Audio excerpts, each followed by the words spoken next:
what I do with my clients is I say, where do you want to be? What does that look like when you get there?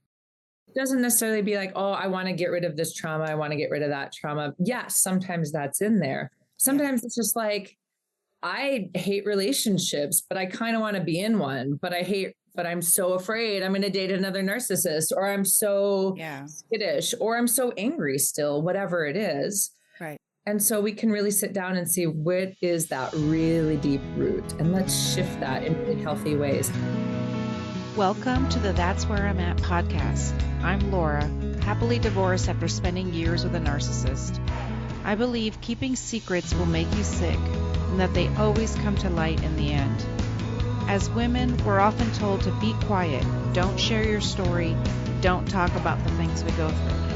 It's making women sick, sad, and suicidal.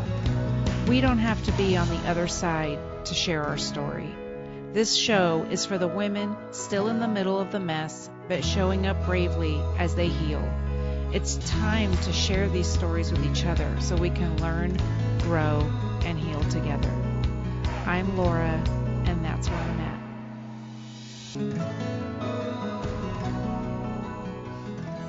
Please take note that this episode may contain subjects that may be triggering to certain listeners. Please take care when listening today. Hi, guys, and welcome back to the That's Where I'm At podcast. Today, I have Dawn. Sorry. I'm here. Here she is. Sorry, I lost my place on the bio.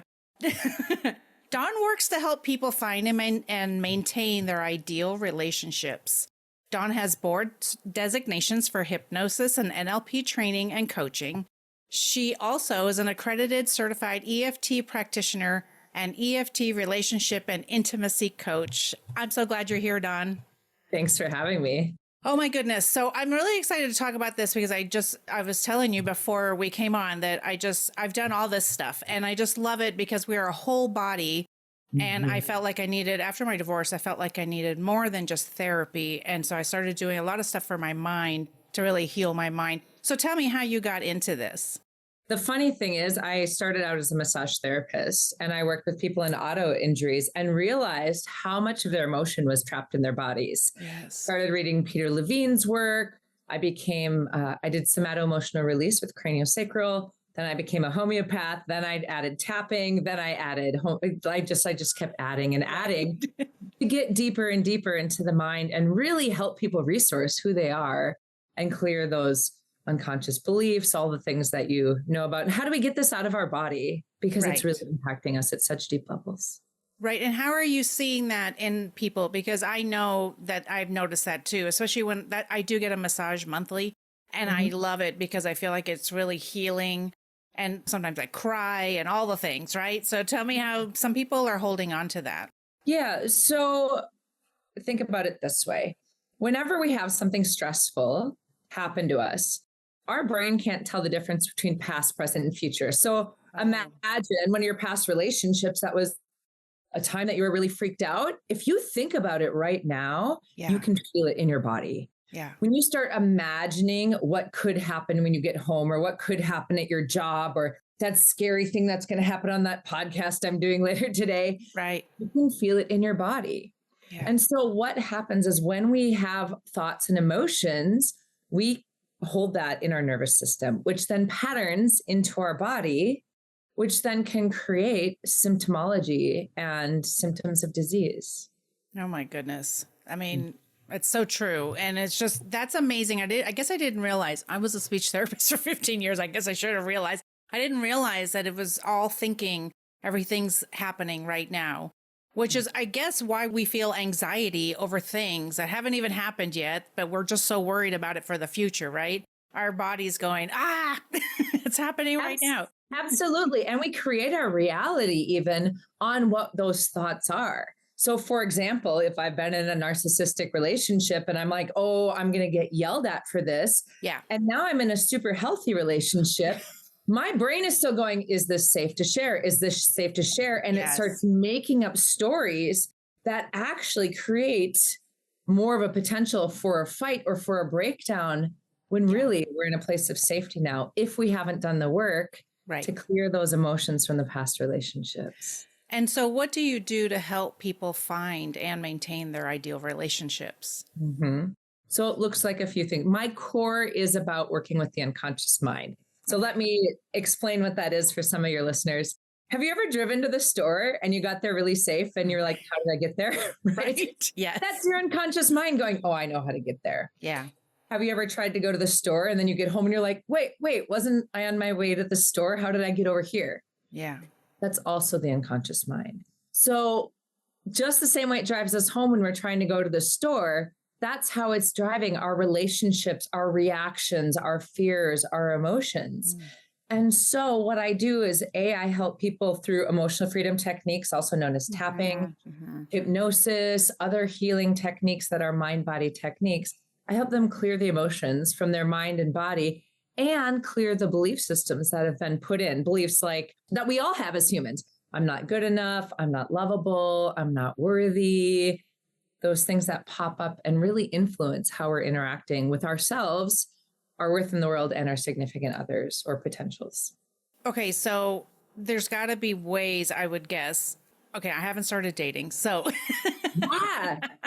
I totally get that because it's been a conversation that I've seen around social media of like, my new relationship looks so boring, right?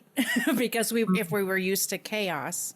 Yes. And so do you work with people to like write down, this is what's ideal, or what you had in the past was toxic, or what kinds of things can we look for? Yeah. How do we convince ourselves that it's not boring? I actually just got released. So there's this class called Learning to Find Love. And it was created by a corporate behaviorist who was like, how do we hire for a CEO position at these top companies in the US? She actually created a course on how to find your ideal partner.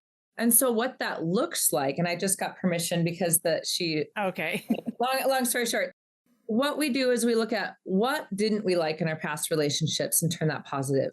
What have we liked in past relationships, friendships?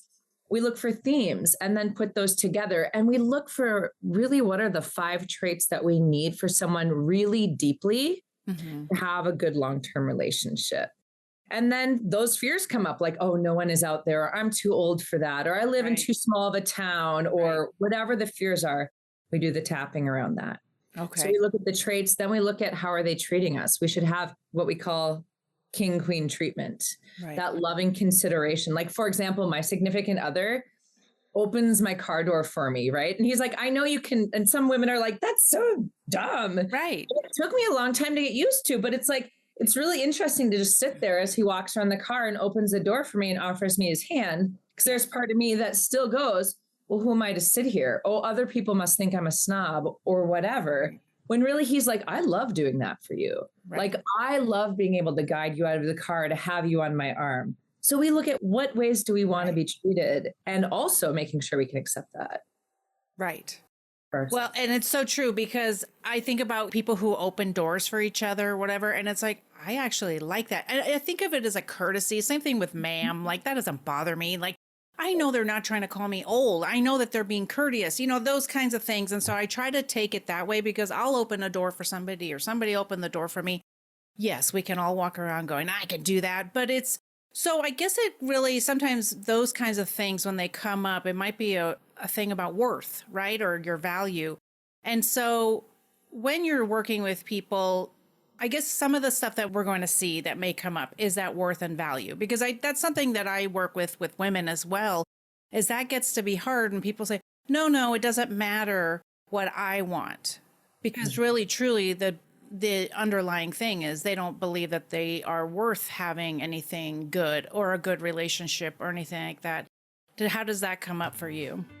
Let's get real. Gaslighting isn't just a buzzword. It's that sick, spiraling feeling in your gut when they say, that's not what I said.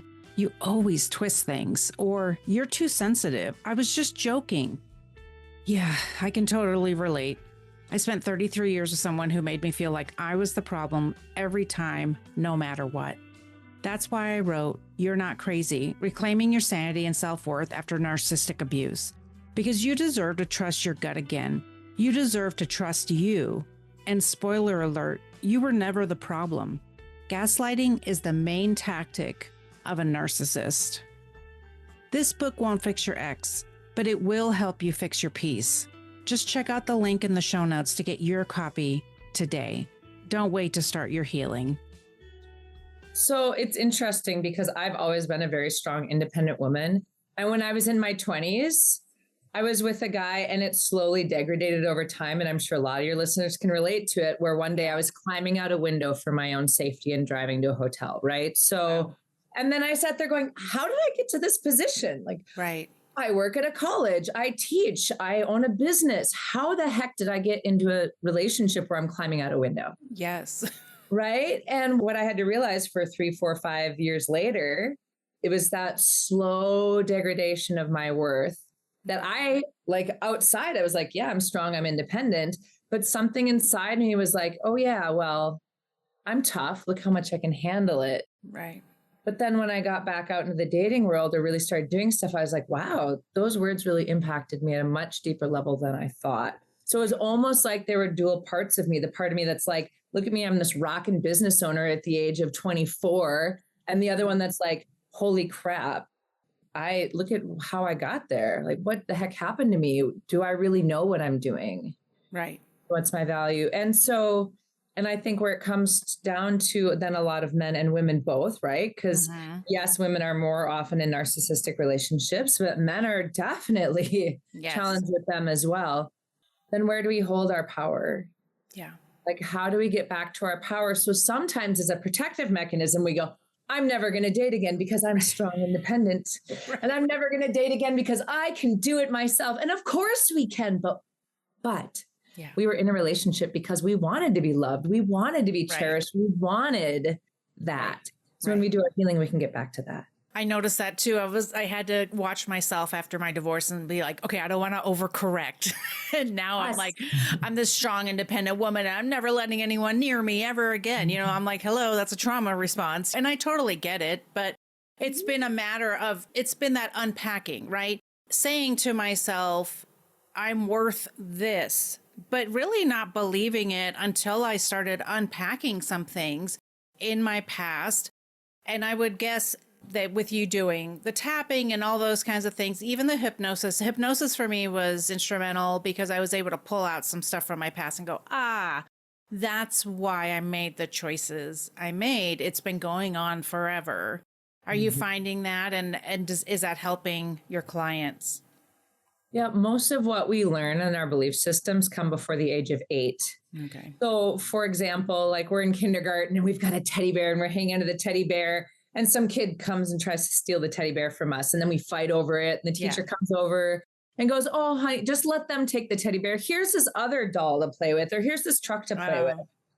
And our mind can make up all kinds of stories about that. Like, I don't get to have what I want, or look, I get love when I give things away. Yeah. And suddenly our brain makes meaning of that then patterns how we work for the rest of our lives in our relationships and in our jobs and how much so sometimes, like, even though we value ourselves, it's those little unconscious parts that are driving us home instead of to the store that we don't even know are there. Right. That's what I really look to find with my clients. And the nice thing about hypnotherapy and a lot of the work I do is we don't necessarily have to sit there and rehash the traumas over and over and over again, right? We can do it in such more gentle ways than that. And that's one of the things that I've been trying to get across on my podcast is that we're not, when you go see a professional of any kind, you're not going to go torture yourself. You're already carrying these things around with you anyway. So why not look at them and have them not affect your life in the same way so that you can move forward with more freedom? I just know that for me, it helps me to understand some of the things that I've done, the tapping, the hypnosis, and the therapy, just talking about all the things. And it helps me understand my patterns. And then what do I want for the future? And so what does that look like for your clients? Do they write down, I want this and this and this? And is that realistic? Should we be doing those kinds of things? Every person's journey is different, as I'm sure you're aware. what I do with my clients is I say, where do you want to be? What does that look like when you get there? Yeah. It doesn't necessarily be like, oh, I want to get rid of this trauma. I want to get rid of that trauma. Yes, sometimes that's in there. Sometimes it's just like, I hate relationships, but I kind of want to be in one, but I'm so afraid I'm going to date another narcissist, or I'm so skittish, or I'm so angry still, whatever it is. Right. And so we can really sit down and see what is that really deep root, and let's shift that in really healthy ways. Because it doesn't have to be 10 years of rehashing your stuff. Like so much of therapy, whether you're talking about alternative therapies like what I do, or traditional counseling, has come so far in working with the body. Like I always tell people, go with something that's a somatic therapy that's working with mind and body together. Art therapy, like ART, I'm forgetting the acronym right now, EMDR, tapping, but also something that you can do on your own. So when you're stressed out one night, or you have a nightmare, or you're getting ready to go on a date, you can just breathe, get back in your body, change your neurology. Yeah. And when you create that permanent change, everything becomes easy. Are you feeling trapped in a relationship that leaves you questioning your worth and sanity? Have you noticed the red flags and decided you can't live one more day in a toxic environment? Whether you've just left or are considering leaving a narcissistic partner, the book, Married to a Nice Guy, Getting Over Narcissistic Abuse, is here to guide and support you. In this candid memoir, I share my 33-year struggle in a marriage to a nice guy that was marked by emotional manipulation and abuse, revealing how I broke free and reclaimed my life. If you've been waiting for a sign, this book is it. If you've ever felt isolated, confused, or hopeless in your relationship, Married to a Nice Guy, Getting Over Narcissistic Abuse offers the understanding and guidance you need to break free and start your journey to healing. You are not alone, and you deserve a life filled with love, respect, and happiness. Order your copy today and take the first step towards reclaiming your life. How do you talk to people who are scared to be alone, and so then they jump into relationships quickly, or they don't take that time? I really don't even know how to direct people who are like, I hate being alone. I need somebody. And I understand that we all, I think, want connection of some sort. Though I'm good with my cat right now. Yeah. Right? But I've done the work where I'm okay being alone. So how do you talk to people who are not comfortable being alone? What can they do? Well, first of all, I always honor people for where they're at. So if they need to be in a relationship for whatever reason, then we work with them where they're at. Okay. So while you're in this relationship, is this something that you're clinging on to just to not be alone? But let's work with, what is it like to be alone? What does alone mean to you? Yeah. Where are you needing safety? Right. And so for some people, it's being alone or not. For some people, it's an amount of money. For some people, it's living in a certain spot. For some people, it's a type of career. So we all find safety in different ways. Right. And if not being alone is their safety, well, then let's work with, how do we feel more safe in ourselves and in our everyday life? So we can also choose a relationship that's healthy for us, instead of just being, quote unquote, just being in a relationship to avoid being alone. Right. And I think that's key. It's that healthy relationship, right? And I think when we're doing the work, and let me know if you agree, when we're doing the work, then we have our value is elevated, right? Our self-value is elevated. It's easier to maybe spot those red flags, or say like, oh, he didn't call me, or he's not treating me kindly. It's easier for me to walk away at this point, especially if it's just a date or a really early relationship, and not feel as bad, because you know what your value is and what you want for yourself. Right. And I remind people that when you say no to someone that's not right for you, not only are you releasing yourself to the person that is right, but you're releasing them to someone that's right. Yes. So if you're in a relationship that you know isn't long-term for you, and you're sitting there because you feel guilty because they love you, or they're, but what happens, and I don't want to let them down, you're actually holding them back from their better relationship as well. Oh, that's a great perspective. That's really good. Yeah, it's true. I guess there is somebody for everybody. Yeah. If we want to go looking, mine's going to have to come find me at my house, because Great. I'm not going anywhere. Though the other place is Disneyland. I got to put that stuff out into the universe because I know the right guy will find me that way. What else would you like the audience to know before we say goodbye today? I just want them to know that no matter what they choose for their own healing, make sure it feels right for you. Like, learn something you can do on your own that's helpful and supportive, that changes your neurology, that shifts your body. So whether it's tapping, whether it's a certain type of journaling exercise, and if you do find someone to work with, make sure they're the right fit.